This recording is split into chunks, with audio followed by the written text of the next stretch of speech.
What's up, guys? I wanted to take some time to make a video showing everyone how I make my crypto watch list for the week and how I kind of plan my week ahead and set everything up ahead of time so that my week is really just spent managing limited orders and waiting for various things to happen. Um, I am really excited about this video. I've had some really great teachers along the way.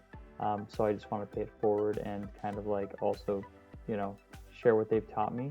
Um, Again, this is not financial advice, just educational. I really do want to emphasize, um, teaching people.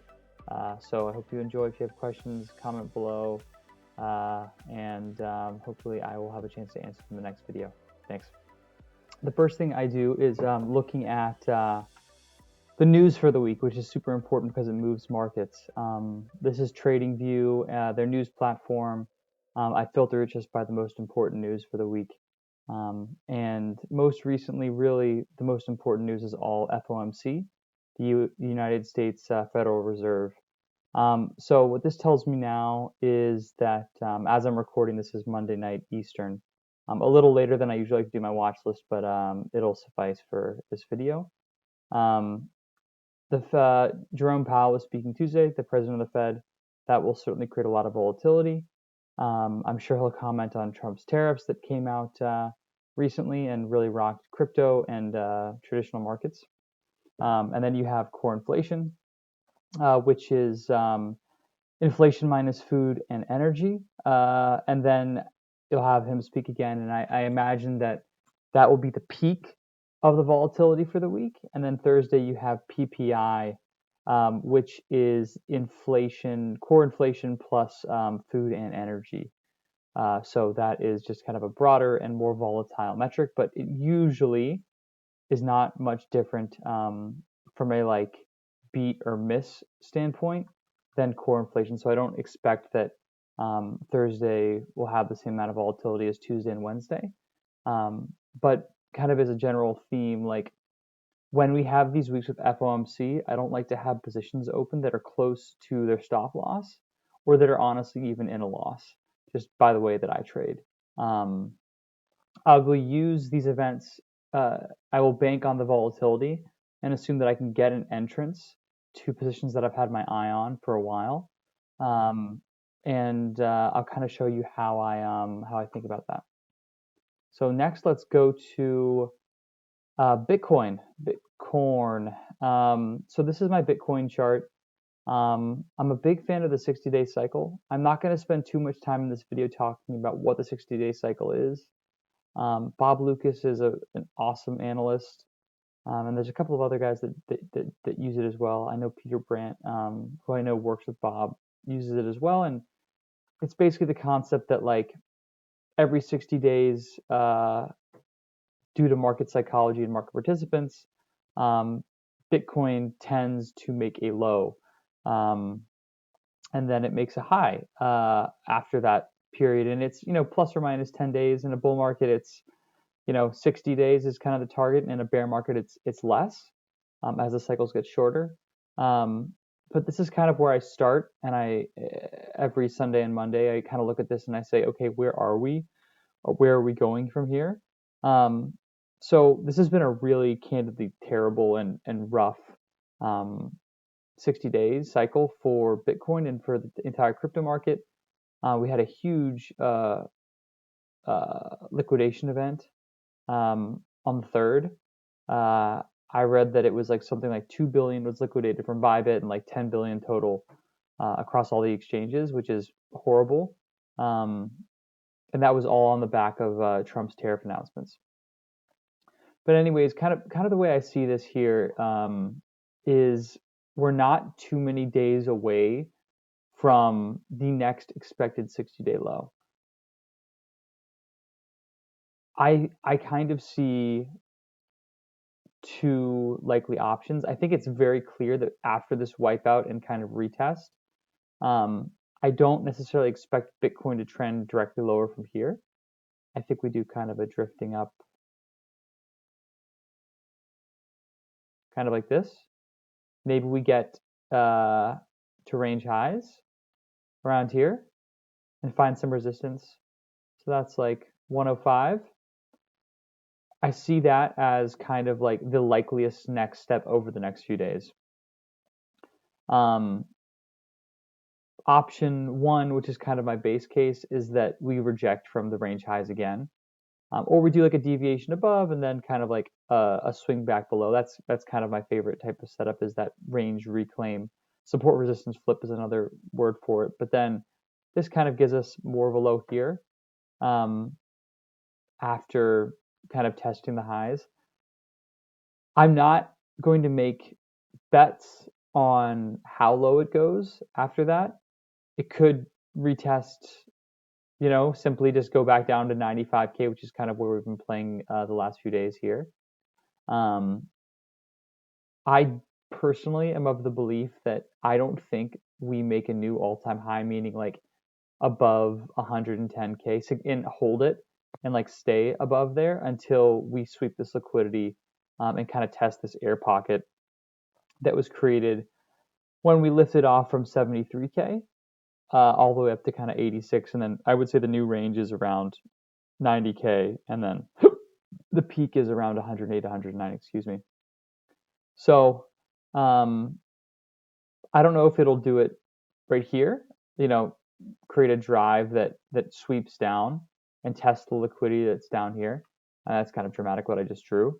But let me kind of back up why I think the move could be up and then down, and kind of make a lower low here based off of a different view of Bitcoin. This is also Bitcoin and daily. But what I've done here is I've drawn what I see as support levels for Bitcoin during this move up. So this is really since, January 23 until now. And I'm sure a lot of you are familiar with this, that Bitcoin and crypto and, everything kind of moves in ranges, right? So there's a fair value zone where we move and we chop around and then we go to the next zone. But what Bitcoin frequently does before it goes to the next kind of fair value zone is it will sweep the liquidity and it will kind of stop all the longs out and then violently rip forward. So stopped all the longs out, immediately ripped violently forward. Here we had a little bit of a fake out, tried to make new higher highs, kind of chopped around, did it again, defeated people here. Oh, this isn't a real bull market. We're still in the bear market. Disbelief, bang, bang, bang. And then the moves up are very violent. And then kind of here's another example. This is in December 23. We chop around, we sweep below this level. And this is daily, mind you. So like these small wicks here, I mean, this is spending 4 days below the range. So you can imagine what the sentiment was. And then obviously the worst one of them all is the 8-month chop solidation range here. And this is horrible. And this was, the worst of it really was the summer. And we had multiple periods.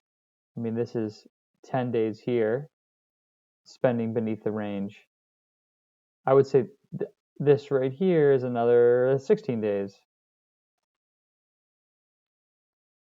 There's 14 days. And some of these drawdowns are pretty terrible too. So if you consider this was, this is around 60K, I'll call the range lows, and a lot of people remember that. We went 17% below the range. And if you call this the high, that's 30% off the highs. So just kind of remember that the 17 and the 33, I'll leave that here. And then we get to where we are now. And we've had some very nasty sell-offs, but it's all been in alts. Alts look terrible. I'm sure anyone holding alts kind of feels that right now. They're trading at like bear market lows. But the irony here is Bitcoin still looks very good. And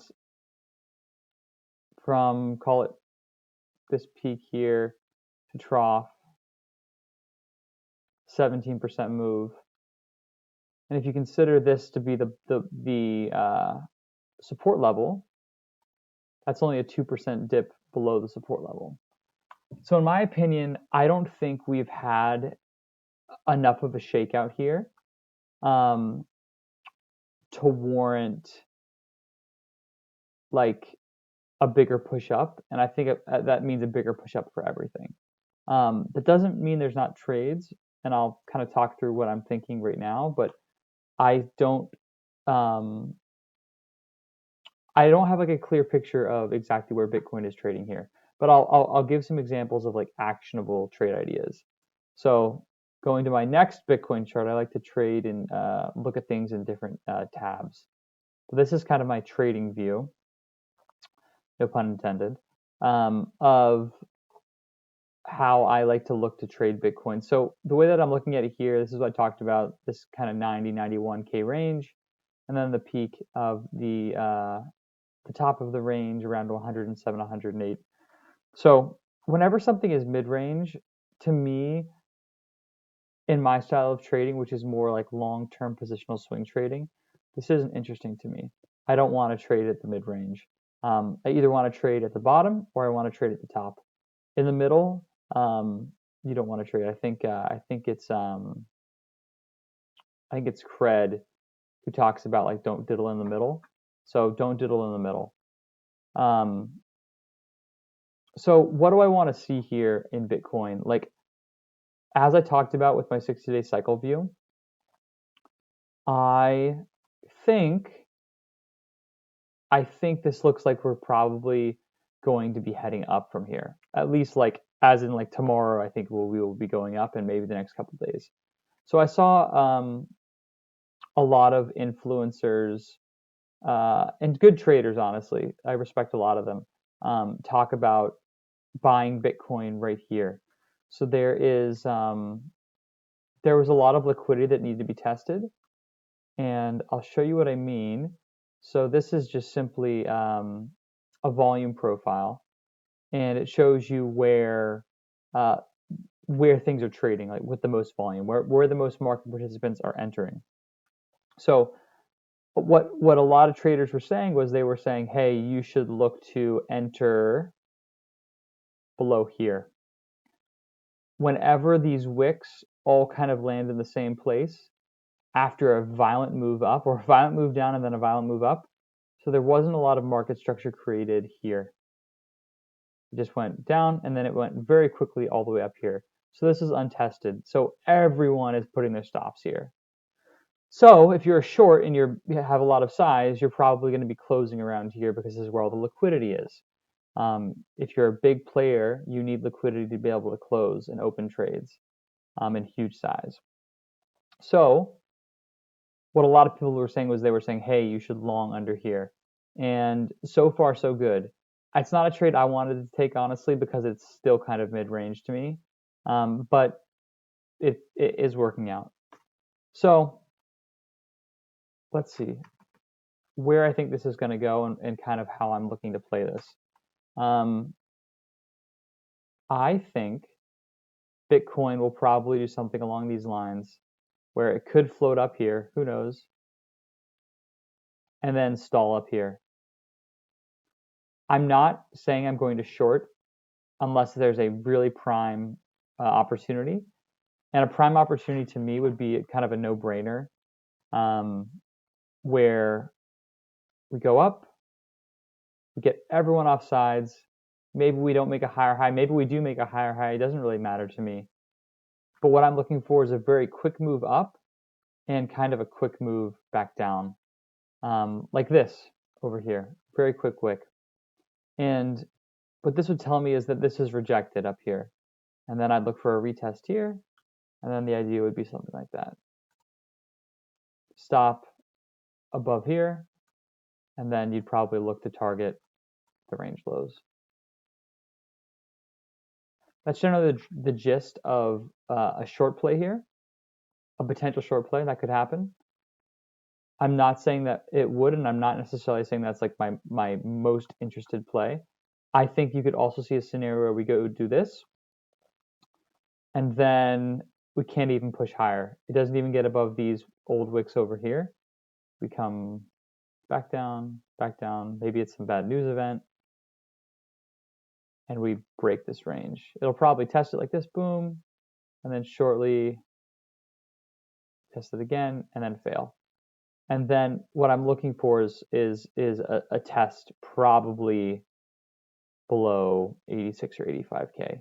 So this air pocket that I've been talking about, that's where I'm interested in seeing Bitcoin go before the next move up.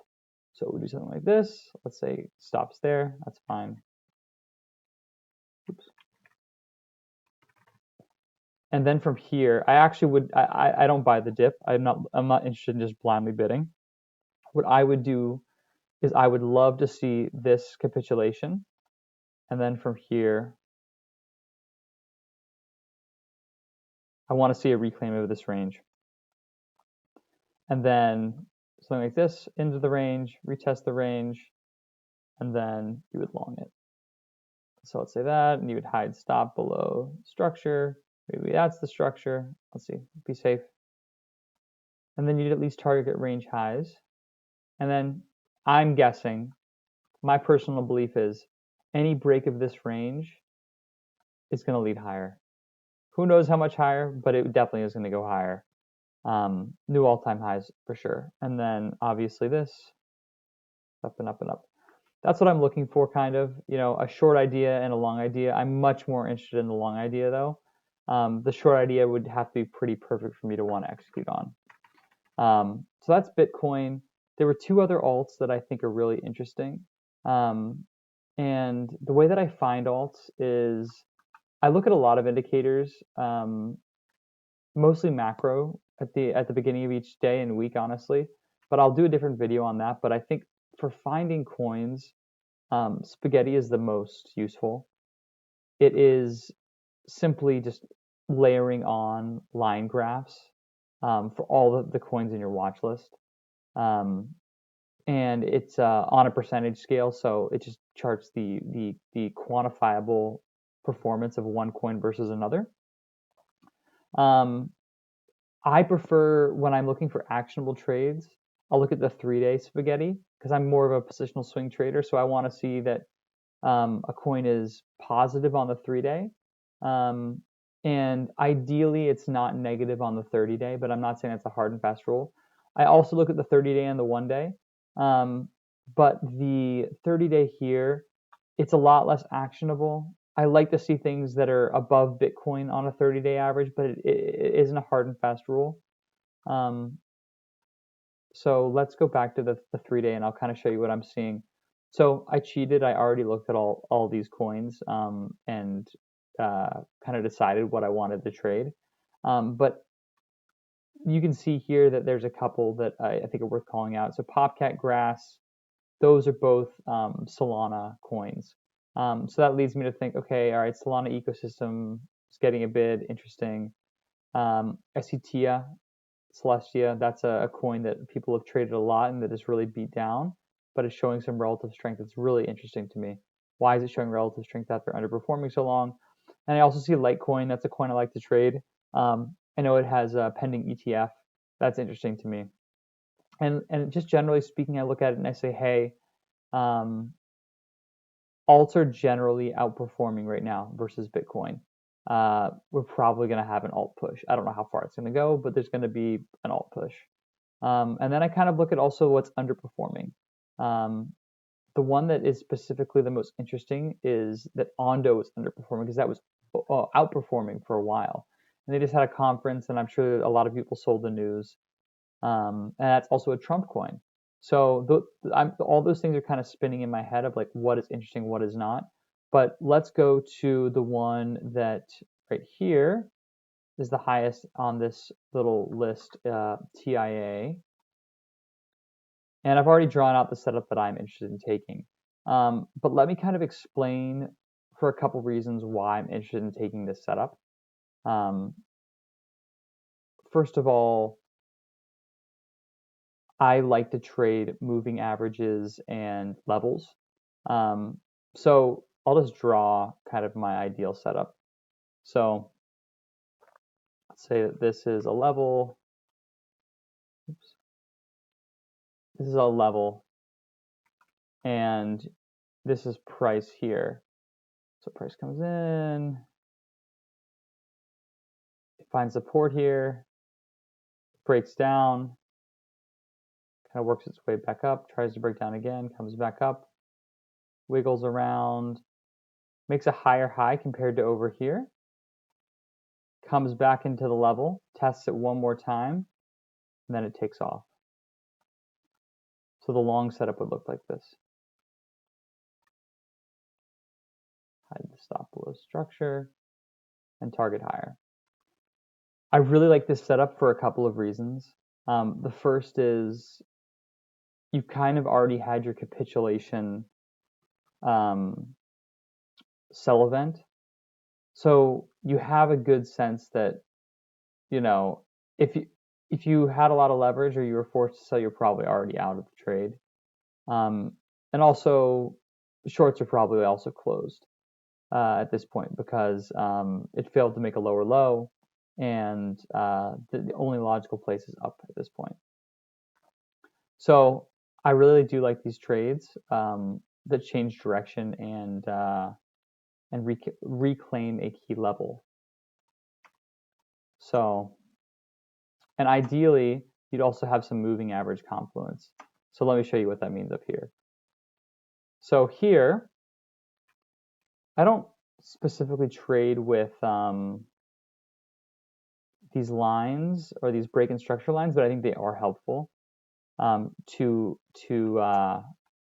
influence the trade. So with TIA here, you're seeing continuous lower lows, lower highs, lower lows, lower highs. And what I mean by that is simply like demand is waning. Weaker, weaker, weaker, weaker, weaker, weaker, weaker, weak. And then you have a change. This is now a higher high than this over here. This is now a higher low than this here. Let me delete these because this is getting a little crazy. And now you're making fresh highs. And some people might look at this and say, "Oh my God, it's already run away. You've already missed the trade." And I would say maybe in a normal week, but not in FOMC, because Powell is speaking this week. I mean, there could be insane volatility. There usually is. So I always say, hey, go for broke. I'd rather not get filled than get an easy fill and then wicked out 5 minutes later. So another reason why I like this trade so much, I'm going to put the volume profiler on. And okay, so what this shows is again where people are trading. So what I like again about here is that you have confluence. This level, it's a support and resistance zone. It served as support here, and then this was resistance. It couldn't break above here. And then here it was support again, bouncing here. It dipped down and then came back and then it bounced here. So we know this is a level where people are going to jump in. And then also that's supported just by visually looking at this, how this peak here. So I'm interested in bidding this general area, hide stop below this wick. That's a pretty tight stop, honestly, for what, percentage-wise, how I usually trade, but it's valid. There's no reason that you need to have a bigger stop than that. So this is the one I'm most interested in taking. This would be invalidated if it did something like this. Like what I'm hoping for is that this just trades like this tomorrow, up and down and up and down and up and down and up. Like that's what I'm hoping happens.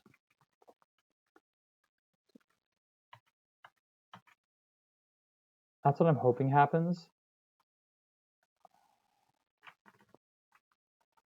What I don't want to happen tomorrow is, oh, sorry. What I want to have happen is I want it to trade like this, and then I want it to just smack down quickly, and then I want it to just rebound.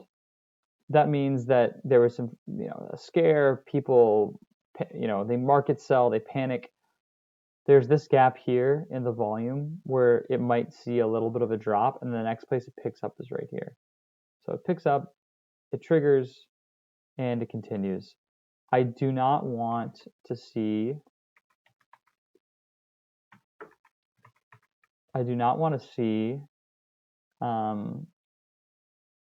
it kind of move down slowly and grind. That kind of a setup, if it just did this, I would cancel the order. I want to see fast motion and then out. If it grinds, it means there's more of an acceptance of a lower price versus like a quick panic in algo sells, which can quickly be bought up again. So that's just kind of something to think about. The other trade I thought was kind of interesting is Litecoin.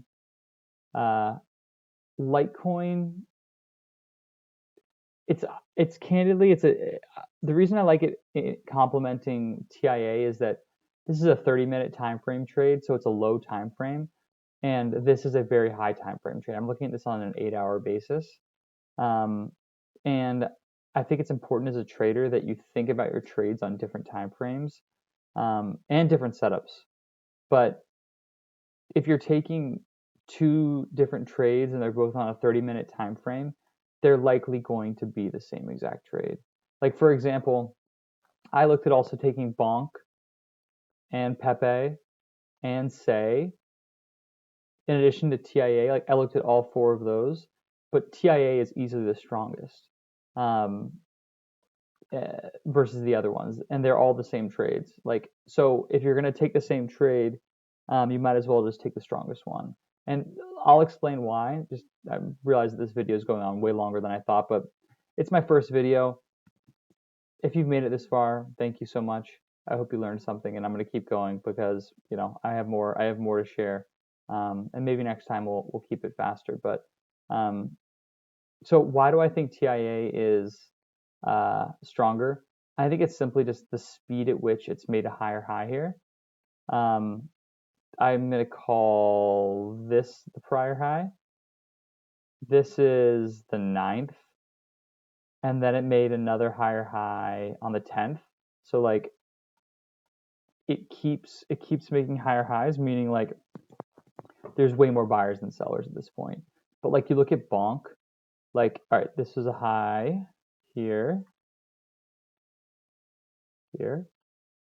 and then this was a higher high, very bullish, and then this still has not made a higher high.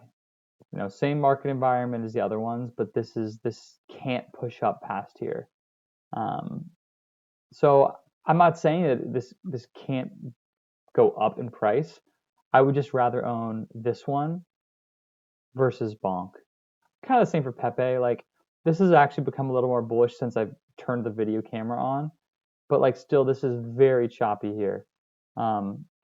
This is just chopping around. There isn't like a good sweeping, like I want to see things up and down and up, but like I'd rather it be very clear where things are going.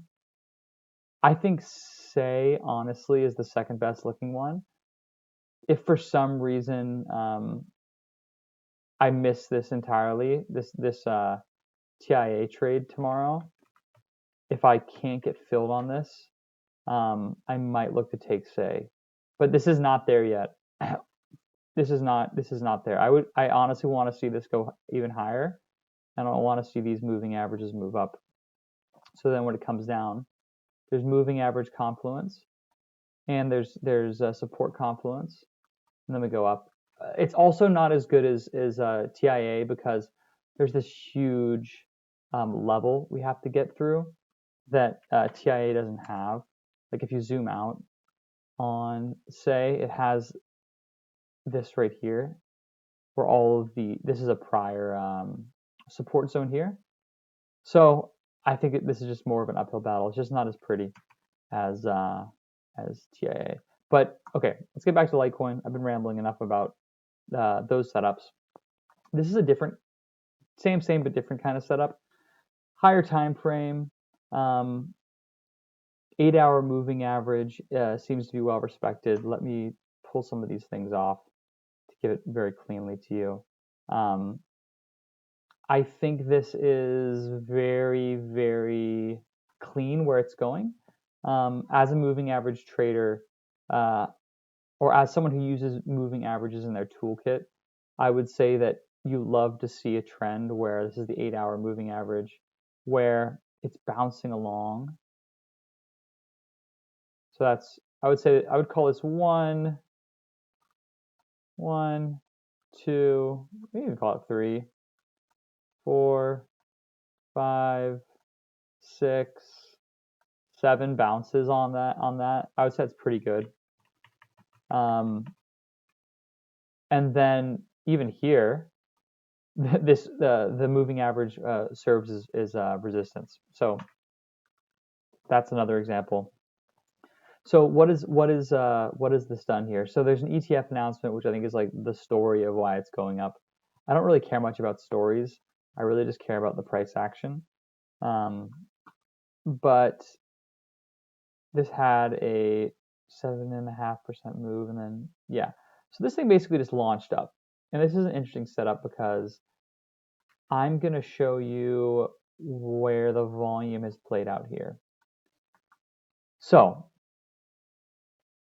there's two different nodes of interest where volume is played out, and it's pretty much where the low volume or the low point of control is down here. So the volume is either traded down here or it's traded up here. So there's basically two trading ranges. So we went from trading down here to shoot up entirely into this new trading range up here. So that is very interesting to me because it's so well defined what these ranges are. And if you look here at the volume profile, there's not as much volume in this support resistance flip area. So you have awesome killer confluence here. You have it reclaiming its moving average.